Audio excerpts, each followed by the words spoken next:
जो हम इतना एम्फसाइज़ करते हैं कार डिटेलिंग पे, ये वाकई ज़रूरत है या हम ऐसे ही शोर मचाते हैं? बट ये है कि चमकती हुई चीज़ पे आंखें ज़रूर ठहरती हैं। अगर 10 या 3 गाड़ियों में जो गाड़ी सबसे ज़्यादा चमक रही होगी, जिसका इंटीरियर साफ़ होगा, जिसका एक्सटीरियर चमक रहा होगा, तो इंजन साफ़ होगा, तो ऑब्वियसली ह्यूमन साइकी है, बंदा उसी पे हाथ रखेगा। और उसने बताया कि मेरी गाड़ी के दरवाजे पे स्क्रैच पड़ गया, तो उस दिन मैंने खाना भी नहीं खाया।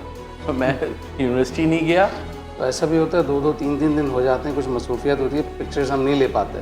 वो गाड़ी वो नहीं उठाते कि भाई जब तक स्टूडियो के पिक्चर्स ना आए, हम गाड़ी नहीं उठाएँगे। ऑल्टो पे भी अब लोग और पीपीएफ करवा रहे हैं। हम लोग करते हैं, हम ऑल्टो पे भी करते थे पीपीएफ। अब वो अक्सर मुझे लोग भेजते हैं, भाई आप जो एनसीपी के पेज पे हमारी गाड़ियाँ लगी हुई, भाई कहाँ से आ गई? वो तस्वीरें यूज़ करते हैं, हम नहीं बेचते भाई नॉन कस्टम गाड़ियाँ, नहीं काम करते हैं उसका। अस्सलाम वालेकुम। बबल्स कार केयर की सेकंड पॉडकास्ट के साथ हम हाजिर हैं। हमारी पहली पॉडकास्ट पे आप लोगों का जो रिस्पांस आया वो हमारे लिए काफ़ी इनकरेजिंग था और हमारी उससे काफ़ी हौसला अफजाई हुई। आज इस सेकंड पॉडकास्ट में हम डिस्कस करेंगे कि इस डिटेलिंग जो हम कहते हैं, क्या वाकई गाड़ियों को डिटेलिंग की ज़रूरत होती है या नहीं। इस पॉडकास्ट में हमारे साथ मौजूद हैं हमज़ा सब्ज़वारी, जो कि मेरे ख़्याल से बबल्स के एतबार से किसी भी तारुफ के मोहताज नहीं है। कैसे हैं हमज़ा, खैरियत से हैं? अल्हम्दुलिल्लाह। हमज़ा, आज हम डिस्कस करना चाह रहे हैं कि जो हम इतना एम्फसाइज़ करते हैं कार डिटेलिंग पे, ये वाकई ज़रूरत है या हम ऐसे ही शोर मचाते हैं? देखें, अगर डिटेलिंग को आसान अल्फाज में कहा जाए, एक पुरानी गाड़ी को नया कर देना डिटेलिंग कहलाता है। अब इसकी ज़रूरत हम ये कह सकते हैं कि इतनी ज़्यादा क्यों ज़रूरत है या इतना शोर डिटेलिंग का क्यों है, गाड़ियों की कीमत बहुत महंगी हो गई है। मतलब 2019 और 20 से जो गाड़ियों के प्राइसेस में जो बूम आया है, इसके बाद से ऑलमोस्ट इनवॉइसेस डबल हो गई हैं, तो लोग थोड़े से पैसों में अपनी गाड़ी को, एक पुरानी गाड़ी को नए करवा लेते हैं। तो ये डिटेलिंग का एक फ़ायदा है। अच्छा, डिटेलिंग में मैं जो समझता हूँ ये है कि 3 तरह के जो है वो कस्टमर के सेगमेंट्स हैं, जिनको डिटेलिंग की ज़रूरत पड़ती है। एक तो वही जो अभी आपने बताया कि मैं एक कार ओनर हूँ और मैं गाड़ी ड्राइव कर रहा हूँ, मुझे 3-4 साल हो गए हैं और मैं एक साफ़ गाड़ी चलाना मुझे अच्छा लगता है। अब जिस तरह गाड़ी पुरानी हो रही है, वो जो शुरू में जो उसका ग्लेज़ था, शाइन था, अंदर मैं बैठूँ, जो इंटीरियर की जो फिनिश थी, जो उसका एक सैटिन फिनिश था, वो अब आहिस्ता-आहिस्ता जो है वो डिमिनिश होता मुझे नज़र आ रहा है। ठीक है, अब मैं सोचता हूँ कि पहले तो मैं इतने मज़े से गाड़ी चेंज कर लेता था। अब मैं गया गाड़ी चेंज करने की बात की तो पता चला कि भई एटलीस्ट मुझे 30-35 लाख रुपए जो है वो डालने पड़ेंगे, तो गाड़ी मेरी चेंज होगी। यहाँ पर मेरे ख़्याल से डिटेलिंग आती है कि उस गाड़ी को जो 3-4 साल पुरानी हो गई है, वापस उसी कंडीशन में मोर और लेस लेकर आना, जिस कंडीशन में शोरूम से गाड़ी ली थी, यहाँ पर डिटेलिंग इन्वॉल्व होती है। ये एक हो गया। दूसरा जो कस्टमर है वो मैं समझता हूँ वो कस्टमर है जिसने यूज्ड में गाड़ी परचेज़ की है। ये इंडिविजुअल भी हो सकता है और ये डीलर्स भी हो सकते हैं कि यूज्ड में गाड़ी ख़रीदी और अब पहले वाले ओनर ने किस तरह गाड़ी रखी थी, वो आम तौर पे लोग इतनी अच्छी नहीं रखते, या मेरा शौक़ है मैं अच्छी गाड़ी ड्राइव करूँ और मैं गाड़ियाँ साफ़ रखता हूँ। पिछले ओनर ने शायद इतना ख़्याल नहीं किया, पर मैं उसको डिटेल कराकर उसको मैं अपनी तबीयत के एतबार से कर सकता हूँ। और लाइकवाइज़ यही काम मेरे ख़्याल से डीलर्स भी करा रहे होते हैं। ऐसा ही है। आपकी बात को अगर मैं थोड़ा सा शॉर्ट करूँ या 3 अगर लाइन्स में करें, तो 3 किस्म के लोग होते हैं जो डिटेलिंग कराते हैं। एक सबसे पहला आप कह रहे हैं डीलर, दूसरा आप कहते हैं कि जिसको गाड़ी बेचनी होती है, तीसरा वो जिसने गाड़ी खरीदी होती है। तो ये एक या फिर समराइज़। तो चौथा भी हो गया ना, जो कि मुझे ना ख़रीदनी है ना बेचनी है, मुझे अपनी तबीयत के मुताबिक गाड़ी को मेंटेन करने के लिए मैं डिटेल करा रहा हूँ। हाँ, ये कह सकते हैं, या तो खरीदने गया था कि अब जेब इजाज़त नहीं देती, तो वो अपनी पुरानी गाड़ी को ही नया करवाना चाह रहा है। अच्छा, डीलर्स जो है वो डिटेलिंग क्यों कराते हैं? डिटेलिंग ज़ाहिर सी बात है सस्ता तो है नहीं ना। अगर प्रोफेशनल डिटेलिंग हम करवाएं तो ये अच्छी खासी कॉस्ट इसमें इन्वॉल्व होती है। देखिए, एक ह्यूमन साइकी है, एक हर चमकती हुई चीज़ सोना नहीं होती है, ये बात तो है। बट ये है कि चमकती हुई चीज़ पे आंखें ज़रूर ठहरती हैं। अगर 10 या 3 गाड़ियों में जो गाड़ी सबसे ज़्यादा चमक रही होगी, जिसका इंटीरियर साफ़ होगा, जिसका एक्सटीरियर चमक रहा होगा, जिसका इंजन साफ़ होगा, तो ऑब्वियसली ह्यूमन साइकी है, बंदा उसी पे हाथ रखेगा। तो गाड़ी को अट्रैक्टिव बनाने के लिए डीलर्स ज़्यादातर डिटेलिंग करवाते हैं। अच्छा, अब हमने ये ट्रेंड डीलर्स के साथ अब एंड यूज़र में भी देखा कि अब जिस तरह लोगों में जो है अवेयरनेस आ रही है, तो वो अब गाड़ी बेचने से पहले फिर वो कांटेक्ट करते हैं, हमसे गाड़ी लेकर आते हैं कि हमें गाड़ी बेचनी है, और हमसे वो कंप्लीट इनसाइड आउट उसको डिटेल करवाते हैं, और हमारे स्टूडियो में जो है वो तस्वीरें लगाते हैं। बल्कि अभी ये हुआ, परसों हमने एक गाड़ी डिलीवर की होंडा सिटी। तो तो उन साहब ने रेफरेंस दिया कि मैंने कुछ अरसा पहले आपसे अपनी होंडा सिविक डिटेल कराई थी, और आपके स्टूडियो की तस्वीरें मैंने जो है वो पार्क फील्ड्स पे लगाई, और नेक्स्ट डे संडे था, मुझे सुबह ही कॉल आ गई, और दोपहर तक जो है वो हमारी डील डन हो चुकी थी, टोकन आ गया था। तो अब ये मेरा कोलीग है, ये होंडा सिटी अब अपनी सेल आउट करना चाह रहा है, तो मैंने इसको यही मशवरा दिया, और कि पहले इस गाड़ी को डिटेल कराओ और उसके बाद उसको सेल आउट करो। तो रेड कलर की वो होंडा सिटी थी, रेड कलर जो डार्क टोन में था, तो उसमें काफ़ी स्वेल मार्क्स वगैरह थे, अंदर बेज रूम था, वो भी काफ़ी गंदा हुआ था, फैमिली के यूज़ में गाड़ी थी। बट आफ्टर डिटेलिंग वो गाड़ी की तो समझ लें कि काया पलट गई, और वी एक्सपेक्ट कि वो गाड़ी भी बहुत अच्छे पैसों में सेल आउट हो जाएगी इंशाल्लाह ताला। देखिए भाई, बेस्ट प्राइस अगर आपको गाड़ी की चाहिए तो मतलब डिटेलिंग से एक वाव इफ़ेक्ट आता है, और जो मैक्सिमम आपकी प्राइस लगनी है, मतलब एक छोटी सी मिसाल ये है कि अगर बंदा 20-25 हज़ार रुपये एक कंप्लीट डिटेलिंग पे खर्च रहा है, और वो उसके बनस्बत उसकी गाड़ी के पैसे ऑलमोस्ट अगर 50 हज़ार रुपये बढ़ गए, तो ऑलमोस्ट डबल उसको रिटर्न आ रहा है। तो ये एक मिनिमम साइड है, बट बात ये है कि डिटेलिंग के बाद समटाइम्स गाड़ी लिटरली कह सकते हैं कि लाख रुपए भी बढ़ा देती है। गाड़ी गाड़ी पे वैरी करता है। अच्छा, ऐसे भी केसेस हमारे पास आए कि जिसमें कस्टमर का इरादा था कि गाड़ी सेल आउट कर दे, वो कह रहा था यार बस गाड़ी से मेरा दिल भर गया है, वो गाड़ी में ना वो अब शाइन नहीं रही, और डिटेलिंग कराने के बाद जो गाड़ी की सूरत निकल के सामने आई, तो उसने अपना जो है वो कस्टमर ने अपना इरादा बदल दिया। उन्होंने कहा नहीं, ये गाड़ी तो मैं इसको रिटेन करूँगा, इसको मैं नहीं बेचूंगा, मुझे तो पता ही नहीं था कि ये गाड़ी जो है मेरी इतनी अच्छी वापस दोबारा से हो सकती है। हाँ बिल्कुल ऐसे, ये तो वही मिसाल है जैसे हर पुराना मॉडल बंदा याद करता है कि भाई पहले एक गाड़ी लॉन्च होती है, ख़राब है, ये वो है। आप सिविक्स देख लें, करोला देख लें, कि याद करता है बंदा ये मॉडल फारिग है, बट वही आजकल वही बंदा याद कर रहा है, नहीं वो वाली करोला ज़्यादा अच्छी थी, वो वाली सिविक ज़्यादा अच्छी थी। तो हाँ, इसमें अगर तुम सिविक की बात हम करते हैं ना, अगर, तो मेरे ख्याल से जो पुरानी गाड़ियाँ जो यूज़र अपने लिए डिटेल करा रहे हैं, उसमें तो मेरे ख्याल से civic is on the top. हाँ, कि सिविक को लोग जिस तरह मेंटेन करते हैं, और गाड़ियों को भी करते हैं, बट सिविक का जो एक कस्टमर है, जो वो एक बहुत ही स्पेसिफिकली वो बहुत डाई हार्ट फैन है सिविक का, और देखिए वो ये उस पर कॉम्प्रोमाइज़ नहीं करता उस गाड़ी पे। देखिए मैं ये डिबेट बहुत बड़ी हो जाएगी, बट मैं ये समझता हूँ एक टोयोटा का कस्टमर होंडा पे जा सकता है, बट होंडा का कस्टमर टोयोटा पे नहीं जा सकता। जो एक आदत होती है ना एक सिविक में लोअर बैठने की, वो आप कुछ भी कर लें। अच्छा, ये बिल्कुल पर्सनल चॉइस की भी बात करते हैं, कुछ लोगों को नहीं समझ आता भाई, ऐसा लगता है कि आप बिल्कुल ज़मीन पे बैठ के गाड़ी चला रहे हैं। कुछ लोग एंजॉय करते हैं इस चीज़ को। हाँ, ये बात तो है, बट अपार्ट फ्रॉम के होंडा, यहाँ पर तो हमने देखा कि लोग इस कदर केयर करते हैं अपनी गाड़ी की, चाहे वो सिविक हो, होंडा हो, करोला, क्या सुजुकी के भी ऐसे डाई हार्ट फैंस हमारे पास मौजूद हैं कि एक हमारे पास स्टूडेंट आया, उसके पास ऑल्टो थी, और उसने बताया कि मेरी गाड़ी के दरवाजे पे स्क्रैच पड़ गया, तो मैंने उस दिन मैंने खाना भी नहीं खाया, तो मैं यूनिवर्सिटी नहीं गया, मैंने उस दिन खाना नहीं खाया।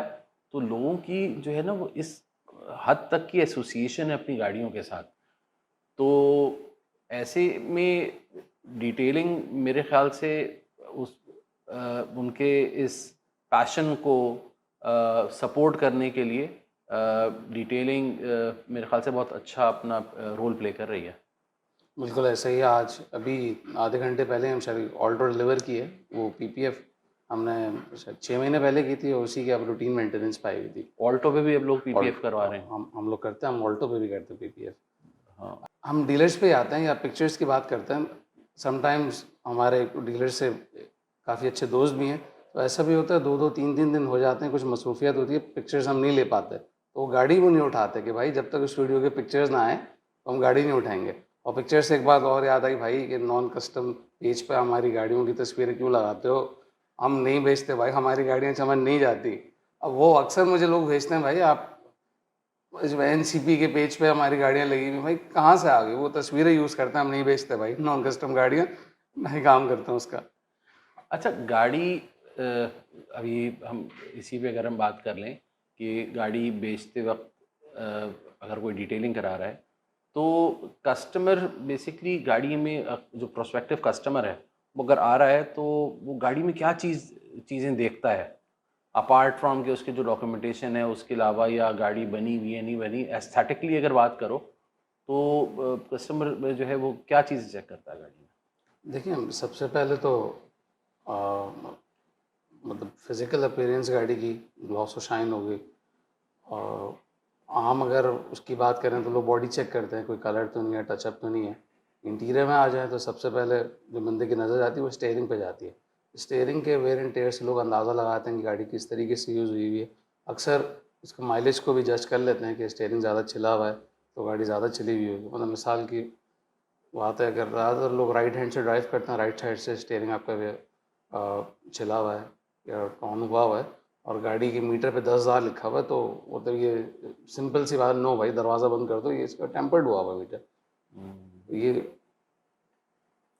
अच्छा, मेरी ऑब्जर्वेशन में जो आया वो ये कि कस्टमर आता है, उसने एक तो स्टीयरिंग भी देखा, उसके बाद वो फ्लोर मैट्स उठा के देखता है, गाड़ी का कारपेट चेक करता है, सेंटर कंसोल चेक करता है, जो सन शेड है उसको चेक कर रहा होता है, पैडल फ्रंट चेक करते हैं पैडल कस्टमर, चेक करते पैडल हैं, चेक पैडल करते चेक हैं। करते हैं कस्टमर खरीदते हुए गाड़ी, उसकी डिग्गी को चेक करते हैं, और उसमें डिग्गी के अंदर भी जो स्पेयर व्हील का जो पूरा कंपार्टमेंट है उसको चेक करते हैं, ये engine spare unused spare and used. और ऐसा भी देखने में आया कि गाड़ी तो चली हुई है 60-70 हज़ार, और उसके लिए अनयूज स्पेयर अलग से खरीद के डाला जा रहा है जी जी। कि हम अपनी स्टेटमेंट दे सकें कि स्पेयर अनयूज्ड।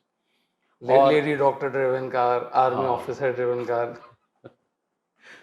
और इंजन बे रूम जो है ना, इंजन बे रूम ही बहुत मैटर करता है कि वो उसकी जो ओवरऑल जो अपीयरेंस है वो कैसी है। मेरे ख्याल से अब लोगों में आहिस्ता आहिस्ता ये अवेयरनेस आ रही है कि गाड़ी पे अंडर कैरेज पे और इंजन पे ऑयल या डीजल नहीं लगवाना चाहिए। तो जिस वक्त गाड़ी कस्टमर देख रहा होता है तो उस वक्त इंजन बे रूम की जो अपीयरेंस है ये भी बहुत मैटर करती है, और ये भी हम अपनी डिटेलिंग के अंदर मेरे ख्याल से हम काफ़ी अच्छा उसको भी हम क्लीन कर रहे होते हैं। अच्छा, जो लोगों की एक्सपेक्टेशंस होती हैं, या लोग डिटेलिंग से क्या एक्सपेक्ट कर रहे हैं? क्या रिबॉन आरएस टर्बो बन जाएगी, 2004 की गाड़ी 2024 की हो जाएगी? अच्छा, जहाँ तक डिटेलिंग की जो एक्सपेक्टेशंस है ना, बाज़ दफ़ा तुमने अच्छी बात की कि बाज़ दफ़ा जो है लोग बहुत ज़्यादा एक्सपेक्ट करना शुरू कर देते हैं डिटेलिंग के साथ। उनका हक भी है, बट मेरे ख़्याल से ये डिटेलर्स की रिस्पॉन्सिबिलिटी बनती है कि वो कस्टमर को at the very first place वो पूरा ब्रीफ करें कि इस डिटेलिंग से उस गाड़ी की कंडीशन को देखकर ये बताएं कि डिटेलिंग से जो है ये क्या क्या चीज़ें इम्प्रूव हो जाएंगी। जैसे हम एक जर्नलाइज अगर हम बात करें तो गाड़ी का जो एम्बियंस है, जो उसका ग्लॉस है, जो शाइन है, वो तो उसमें जो है वो 1 to 10 के स्केल पे मेरे ख़्याल से 7 या 8 तक जो है उसमें इम्प्रूवमेंट आ जाती है। अगर बहुत कोई डीप स्क्रैचेस वगैरह ना हो, बॉडी लाइन गाड़ी की सही है, कलर ओरिजिनल है, तो इतना फ़र्क आ जाता है कि 4-5 साल पुरानी गाड़ी वाकई दोबारा जो है वो नई लगने लगती है।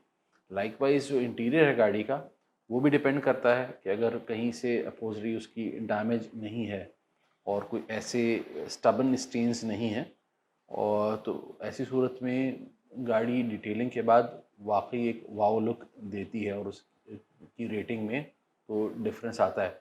लेकिन बाज़ दफ़ा क्या होता है कि गाड़ी पे डीप स्क्रैचेस हैं, उसका कलर कॉम्प्रोमाइज़ हुआ हुआ है, और बाज़ दफ़ा लाइट पे क्रैक्स हैं।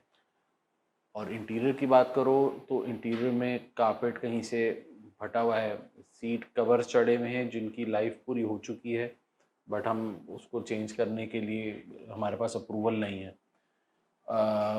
इसी तरह गाड़ी में कुछ ऐसे स्टबन स्टेन्स हैं जैसे मेहंदी के दाग हैं, वो नहीं जाते, बॉल पेन के बॉल निशान हो पेन गए। के निशान नहीं जाते, इस तरह के निशान आते हैं। अब डिटेलिंग में अगर ये कोई एक्सपेक्ट करे कि वो जो कलर पे मतलब जो डीप स्क्रैच है उसमें फिलिंग हो जाएगी, वो कलर रीपेंट हो जाएगा, या गाड़ी की लाइट पे क्रैक है तो वो सारा वो फिल हो जाएगा, कहीं से कलर फेड है तो वो भी बिल्कुल ठीक हो जाएगा, ये मेरे ख्याल से जो है ना वो थोड़ा ओवर एक्सपेक्ट करने की बात है। और इसमें डिटेलर की बहुत बड़ी रिस्पॉन्सिबिलिटी है कि वो शुरू में ही जिस वक्त वो गाड़ी डिटेलिंग के लिए ले रहा है उसी वक्त ब्रीफ कर दे कि ये चीज़ें जो है कहाँ तक बेहतर हो जाएंगी और कहाँ बेहतर नहीं होंगी, और कहाँ पे जो है इसमें माइनर डिफरेंस आएगा। अच्छा, इसी तरीके से इंजन वे रूम होता है, लोग एक्सपेक्ट करते हैं, आपने स्पेशली हाइब्रिड कार्स में देखा होगा कि इन्वर्टर पे उसके या इंजन ब्लॉक पे छोटे छोटे ब्लैक डॉट्स आ जाते हैं। अब वो मतलब एक वॉश से या डिटेलिंग से मतलब कैसे सही होगा? कुछ चीज़ें होती हैं जो हो सकती हैं, कुछ चीज़ें नहीं हो सकती। बेसिकली लोग डिटेलिंग, रिपेयर और रिस्टोरेशन को मिक्स कर लेते हैं। ये तीनों अलग अलग चीज़ें हैं। डिटेलिंग मतलब एक समझ लें, कह सकते हैं आला दर्जे की सफाई है। हम्म, रिपेयर एक टूटी हुई चीज़ को, ख़राब चीज़ को की मुरम्मत करना। रिस्टोरेशन भी ऐसा ही है। तो इन तीनों चीज़ों को लोग एक्सपेक्ट करते हैं कि तीनों एक ही चीज़ है। तीनों भाई अलग अलग चीज़ें हैं। अच्छा, इंजन की भी अगर हम बात कर रहे हैं ना तो इंजन डिटेलिंग की, चलो एक्सटीरियर का इंटीरियर का तो समझ में आता है कि वो सारा जो है वो एसेसिबिलिटी का वहाँ पे कोई इशू नहीं है। इंटीरियर है तो चलो सीट्स निकाली जा सकती है, सेंटर कंसोल रिमूव किया जा सकता है, कारपेट निकाला जा सकता है गाड़ी का। लेकिन जब हम स्पेसिफिकली इंजन की बात करते हैं ना तो इंजन में ये लिमिटेशन है कि हम इतना ज़्यादा उसके अंदर इन डेप्थ नहीं जा सकते, और हम इंजन की कभी भी मेरे ख्याल से यहाँ पे बहुत कम ही अफराद होंगे जो कि इस तरह इसको क्लेम करें कि हम इंजन को भी डिटेल करते हैं, इसलिए कि engine detailing is all different, it's all new ball game. कि इंजन को डिटेल करने के लिए तो फिर हम उसको मैनिफोल्ड्स खोलें, उसकी बैटरी निकालें, उसके ग्रिल निकालें, ग्रिल बम्पर्स निकालें, निकालें। बम्पर्स निकालें, फिर हम जाके उसको डिटेल करें। तो इंजन की एक जनरल क्लीनिंग होती है, उसके अंदर हम उसको डीग्रीस करते हैं, उसके जो इलेक्ट्रॉनिक कंपोनेंट्स हैं उसको हम कवर करने के बाद फिर कुछ ब्रशेस वगैरह यूज़ करके फिर लाइट वाटर शावर देते हैं और फिर एयर कंप्रेसर से उसको ड्राई करते हैं। लेकिन क्या होता है, कस्टमर अगर बाज़ दफ़ा जो है वो एक्सपेक्टेशन की बात हो रही है ना, कि एक्सपेक्टेशन जो है वो ये है कि इंटीरियर और एक्सटीरियर गाड़ी का जितना साफ़ हुआ है इंजन मिरर रूम भी वैसे हो। अब वहाँ पर आकर जो है वो कस्टमर अगर टॉर्च, मोबाइल के टॉर्च ऑन करके वो जो है इंजन के ब्लॉक के ऊपर जो ग्रीस है वो अगर दिख रही है, या अंदर कहीं जाके उसको रेड नज़र आ रही है, तो वो हमारी लिमिटेशन है, वो हम नहीं साफ़ कर सकते। इसलिए कि जहाँ तक हमारी निगाह जा रही है या जहाँ तक मोबाइल की रोशनी जा रही है वहाँ तक हमारा हाथ ऑब्वियसली नहीं जा सकता, ना वहाँ तक हमारे ब्रश जा सकते हैं। देखिए, लोग आपकी बात ही बैक करूँगा, जहाँ तक मतलब निगाह जाती है, ऑब्वियसली वहाँ तक आप रीच आउट नहीं कर सकते इंजन को बगैर बगैर खोले या डिसमेंटल करे। अब स्पेशली गाड़ी में हम देखा होगा, ऊपर से इंजन बहुत अच्छा है, पर वो टॉर्च के एक्सेस करके या थोड़ा ऊंचा होके वो स्टीयरिंग रैक के कोने में कीचड़ या मिट्टी लगी है, भाई वो पॉसिबल नहीं है। और इंजन को आप एक हद तक ही क्लीन कर सकते हैं, वरना फिर वही वाली बात कि आप डिस्क्लेमर दे दें भाई जो भी लाइट्स हो कि वो हम इंजन को भी बिल्कुल एक डुबा देंगे। और ऑब्वियसली जो पॉसिबल है चीज़ वो हो सकती है, जो नहीं है वो मुश्किल है। अच्छा, काफ़ी एक्सपीरियंसेस हमारे सामने इस पूरे 9-10 साल का जो हमारा सफ़र है डिटेलिंग का, उसमें ऐसे भी गुज़रे कि हमारी रिकमेंडेशन पे कस्टमर ने अपार्ट फ्रॉम डिटेलिंग कुछ रिपेयर वर्क्स भी कराए गाड़ी में, गाड़ी बेचने से पहले, और उसका जो है वो बहुत अच्छा उसको रिज़ल्ट मिला कस्टमर को। जैसे आम तौर पे हमारी रिकमेंडेशन होती है कि अगर गाड़ी आप सेल आउट कर रहे हैं तो उसके सीट कवर्स, फ्लोर मैट्स अगर उसमें आपने डाले हुए हैं, उसकी फ्लोरिंग कराई हुई है आपने लेदराइट की, या सीट कवर्स आपने लेदराइट के डाले हुए हैं, तो उसको रिमूव कर दें। लाइकवाइज बहुत छोटी छोटी सी चीज़ें होती हैं, जैसे कोई गाड़ी की लाइट्स नहीं जल रही हैं, इंडिकेटर लाइट नहीं जल रही है, ब्रेक लाइट नहीं जल रही है, तो वो सही करवा लें गाड़ी बेचने से पहले। अच्छा हमसे, अपार्ट फ्रॉम डिटेलिंग आप क्या समझते हो कि वो कौन से ऐसे स्टेप्स हैं जो कि कस्टमर अगर ऑप्ट करे तो उसको अपनी गाड़ी की एक फेयर वैल्यू मिलेगी? देखिए, सबसे बेसिक चीज़ है, सबसे पहले गाड़ी के जो आप इजीली, जिससे गाड़ी डिवैल्यू भी नहीं होती, अगर बम्पर से उसके गाड़ी के आउट है, उसके अलाइनमेंट आउट है, अगर पेंट की ज़रूरत है, रिपेयर्स की ज़रूरत है, तो गाड़ी के फ्रंट और बैक बम्पर को रिपेयर पेंट कर ले, उसकी अलाइनमेंट बिल्कुल फेंडर के साथ हो। ये सबसे बेसिक चीज़ हो गई। उसके बाद सारे इलेक्ट्रॉनिक्स छोटी मोटी चीज़ें हो गई, जैसे साइड मिरर्स प्रॉपर काम कर रहे हैं, गाड़ी की front light, head light, brake light वो प्रॉपरली वर्किंग में है या नहीं है।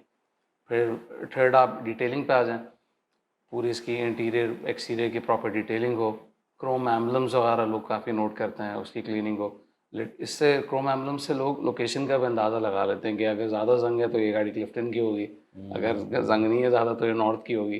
तो इससे भी लोग काफ़ी अंदाज़ा लगा, अगर इतना ज़्यादा कॉस्टली नहीं होती, रिप्लेस कर सकते हैं तो रिप्लेस कर दें, क्लीन कर सकते हैं तो आप उसको क्लीन या क्लियर करवा लें। इसी और तरह इंटीरियर पे भी मैंने ये देखा कि आम तौर पे अगर सीट कवर्स लगाए हुए हैं आपने, स्टीयरिंग कवर लगाया हुआ है, सीट कवर्स लगाया हुआ है, तो इस चीज़ के पैसे नहीं मिलते, बल्कि आप अगर गाड़ी बेचने का इरादा रखते हैं तो सीट कवर्स, स्टीयरिंग कवर्स, और अगर आपने इसके फ्लोर पे लेदराइट की मैटिंग कराई हुई है, तो ये सब चीज़ें आप निकाल लें और गाड़ी जितनी अपनी ओरिजिनल स्पेक्स पे होगी, वो उतना अच्छा जो है वो इम्प्रेशन क्रिएट करती है प्रोस्पेक्टिव बायर के लिए। अच्छा, आपसे एक ऐसी छोटा सा सवाल है, ये क्यों आप, ऑब्वियसली हम अच्छे सीट कवर्स चढ़वाने जाएं, गाड़ी पे लगवाएं तो काफ़ी कॉस्टली होते हैं, तो ये जब शोरूम वाले गाड़ी हमसे तैयार कराते हैं डीलर्स, तो ये क्यों रिमूव करवाते हैं? आपके मतलब कस्टमर साइकी क्या है? हालांकि जितना अच्छे से अच्छा सीट कवर लगाओ। हाँ, ऐसे ही होता है हाँ, वो, हम तो खुद, तो हमें तो आप, अफ़सोस होता है कि यार बिल्कुल अच्छे सीट कवर्स हैं, इनको हम उतार रहे हैं। वो तो आपके जहन में क्या है, क्यों निकलवाते हैं? ताकि गाड़ी, मेरा तो ये ख़्याल है, ताकि गाड़ी अपने ओरिजिनल स्पेक्स पे ज़्यादा अच्छी और अट्रैक्टिव लगती है देखिए, इसलिए। इसमें अगर मैंने काफ़ी सोचा, अगर कस्टमर की साइकी से बंदा सोचे ना, तो अक्सर जहन में ये आता है कि भाई सीट कवर लगे हुए हैं, डिसीजन मेकिंग का होता है कि इसके नीचे ओरिजिनल सीट्स कैसी हो, गाड़ी कैसी चली हो, कारपेट फटा हुआ तो नहीं है, वॉन ऑफ तो नहीं है। तो बंदा at the time of purchase ना ये चीज़ें सोच रहा होता है, कोई सेकंड थॉट ना हो, ओरिजिनल कंडीशन जो गाड़ी की हालत है वो बिल्कुल आंखों के सामने हो, तो वो डिसीजन लेते हुए सोचता नहीं है अच्छा, ये। वो ऐसे गलत भी नहीं सोचता। कई दफ़ा हमने जो डिटेलिंग में जब गाड़ी के सीट कवर्स हटाए, तो नीचे से हमें एक ऐसी ऐसी ख़तरनाक हमें सरप्राइज़ मिले कि गाड़ी के सीट कवर नीचे से फटे हुए थे या बहुत ज़्यादा गंदे थे, स्टेन्स लगे हुए थे, उसमें फोमिंग एक्स्ट्रा हुई हुई थी, नीचे कारपेट फटा हुआ था। तो मेरे ख़्याल से अगर बायर की ये डिमांड है कि सीट कवर्स के बगैर मुझे गाड़ी की असेसमेंट करनी है, तो ही इज़ वेरी राइट, वो जस्ट हैं अपने। एब्सोल्युटली, उसके पास क्लियर पिक्चर होती है गाड़ी की, भाई ये चीज़ है, ये मैं ख़रीद रहा हूँ, कल को ऐसा ना हो कि मैं उतारूँ और सीट ही गायब हो, नीचे से फोम ही गायब हो। अच्छा, इसमें एक और भी चीज़, अगर कोई गाड़ी बेचना चाहता है तो छोटी छोटी सी डिटेल्स हैं। आम तौर पे गाड़ी अगर ज़्यादा पुरानी हो जाती है तो उसके व्हील आर्चेस जो हैं वो गल जाते हैं, वो वहाँ पे रस्ट लग जाता है, तो वो उसी हालत में गाड़ी को प्रेजेंट कर रहे होते हैं। लाइकवाइज जो फेंडर शील्ड्स हैं वो डैमेज हुई भी हुए हैं, वो इसी हालत में जो है वो गाड़ी को प्रेजेंट कर रहे हैं फॉर सेल। या गाड़ी के जो मड फ्लैप्स हैं वो टूटे हुए हैं, वो, या उसका कोई स्क्रू निकला हुआ है और वो आधे लटके हुए हैं, इस तरह गाड़ी को जो है प्रेजेंट करते हैं। तो मेरे ख़्याल से गाड़ी को आप जितना ज़्यादा प्रेज़ेंटेबल बनाओगे, वो गाड़ी उतनी ही ज़्यादा सेलेबल बनेगी। ये छोटी-छोटी चीज़ें हैं बट ये बहुत मायने रखती हैं। मतलब बेसिक अगर मतलब जब गाड़ी सेल आउट कर रहा है उसकी बेसिक ट्यूनिंग करा ले, थ्रॉटल वगैरह साफ़ करवा ले। ऑब्वियसली जो भी गाड़ी लेगा चला के तो देखेगा, जब उसको उसको प्रॉपर रिस्पॉन्स मिलेगा पेडल पे पाँव रख के, तो ऑब्वियसली उस डिसीजन मेकिंग उसके लिए आसान होगी। हालाँकि ट्यूनिंग वगैरह इतनी एक्सपेंसिव नहीं है, बट ये इसमें 2 अगर इंसान अगर जो गाड़ी बेचना चाह रहा है उसको मैक्सिमम वैल्यू चाहिए तो वो थोड़ा-सा बजट उसको रखना पड़ेगा। यही अगर 30-40 हज़ार खर्च के उसको लाख रुपए मिल रहे हैं तो ये बुरा सौदा नहीं है। तो अगर हम इसको कंक्लूड करें तो हम यूँ कह सकते हैं कि गाड़ी बेचने से पहले गाड़ी को ऐसा बनाएं जैसा आप खुद गाड़ी को ख़रीदना चाहते हैं, और गाड़ी आपकी ऐसी हो कि लव एट फर्स्ट साइट। मुझे बिल्कुल इससे अपनी गाड़ी की परचेज़ याद आ गई। मैंने जो स्विफ्ट खरीदी थी, आपके टीचर थे उनसे, तो मुझे अच्छे से याद है। उनकी गाड़ी आई, हमने पूरा वर्क ऑर्डर बनाया उस गाड़ी में, उसके सारे फ्लूइड्स हमने चेंज करे, ब्रेक पैड्स चेंज करे, ब्रेक शू चेंज करे, ट्यूनिंग की, डिटेलिंग की, ईच एंड एवरीथिंग जो गाड़ी में पॉसिबल काम था हमने वो सब किया। और फिर हमने जब गाड़ी की बात की, आप डिलीवरी ले लें, तो उन्होंने बोला कि मुझे गाड़ी बेचनी है। तो याद है हमारा सवाल था, आपने जब बेचनी थी तो ये सब क्यों करवाया? तो उन्होंने ये कहा था कि जैसे मैं अपने लिए गाड़ी पसंद करता हूँ, मैं चाहता हूँ जो ये गाड़ी ले, यमीन यमीन भाई की गाड़ी थी, जी ये यमीन भाई भाई की की गाड़ी गाड़ी थी, थी। और इवेंचुअली वो गाड़ी मैं चला रहा हाँ हूँ। हाँ, तो बिल्कुल ऐसे ही जिस तरह हम खुद, ये तो दीन में भी है ना कि जो अपने लिए पसंद करो वही अपने भाई के लिए पसंद करो। तो बिल्कुल इसी तरह जिस तरह गाड़ी आप खुद रखना पसंद करते हैं या ख़रीदना पसंद करते हैं, गाड़ी बेचते वक्त भी आप उसको उसी कंडीशन में अगर प्रेजेंट करेंगे तो you will get the best value out of it. तो इसी के साथ हम अपना आज का पॉडकास्ट कंक्लूड करते हैं, और उम्मीद करते हैं कि हमारा पॉडकास्ट आपको पसंद आया होगा। अपनी फीडबैक के हवाले से हमें ज़रूर बताइएगा। हमारा यूट्यूब चैनल सब्सक्राइब कीजिएगा, हमारा फेसबुक और इंस्टाग्राम पे हमें फॉलो कीजिएगा। आपका बहुत शुक्रिया।